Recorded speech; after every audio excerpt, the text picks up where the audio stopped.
J'ai de sérieuses raisons de croire que la planète d'où venait le Petit Prince est l'astéroïde B612. Si je vous ai confié son numéro, c'est à cause des grandes personnes. Les grandes personnes aiment les chiffres. Quand vous leur parlez d'un nouvel ami, elles ne vous questionnent jamais sur l'essentiel.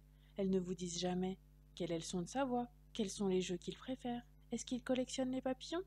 Elles vous demandent quel âge a-t-il, combien a-t-il de frères, combien pèse-t-il, combien gagne son père. Alors seulement elles croient le connaître. Si vous dites aux grandes personnes « J'ai vu une belle maison en briques roses avec des géraniums aux fenêtres », elles ne parviennent pas à s'imaginer cette maison. Il faut leur dire « J'ai vu une maison de 100 000 francs ». Alors elles s'écrient « Comme c'est joli !» Ainsi, si vous leur dites « La preuve que le petit prince a existé, c'est qu'il était ravissant, qu'il riait et qu'il voulait un mouton. Quand on veut un mouton, c'est la preuve qu'on existe. » Elles hausseront les épaules et vous traiteront d'enfant. Mais si vous leur dites « La planète d'où il venait est l'astéroïde B612 », alors elles seront convaincues et elles vous laisseront tranquille avec leurs questions. Elles sont comme ça. Il ne faut pas leur en vouloir. Les enfants doivent être très indulgents envers les grandes personnes. Mais bien sûr, nous qui comprenons la vie, nous nous moquons bien des numéros. J'aurais aimé commencer cette histoire à la façon des contes de fées. J'aurais aimé dire « Il était une fois un petit prince qui habitait une planète à peine plus grande que lui et qui avait besoin d'un ami. » Pour ceux qui comprennent la vie, ça aurait eu l'air beaucoup plus vrai.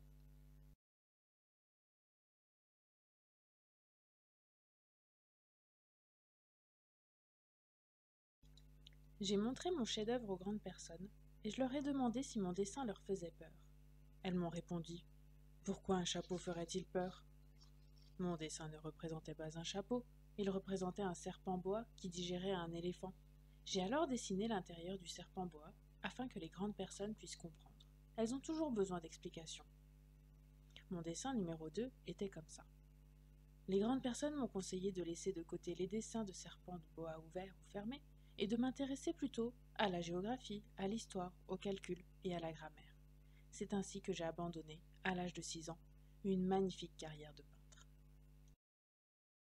Bien plus isolé qu'un naufragé sur un radeau au milieu de l'océan.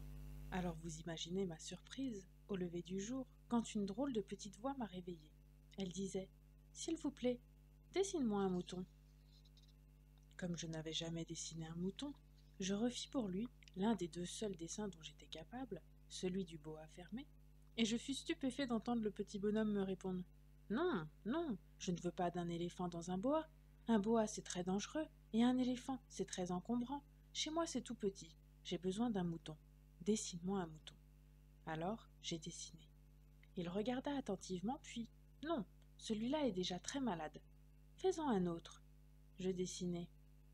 Mon ami sourit gentiment avec indulgence. « Tu vois bien, ce n'est pas un mouton, c'est un bélier, il a des cornes. » Je refis donc encore mon dessin, mais il fut refusé comme les précédents.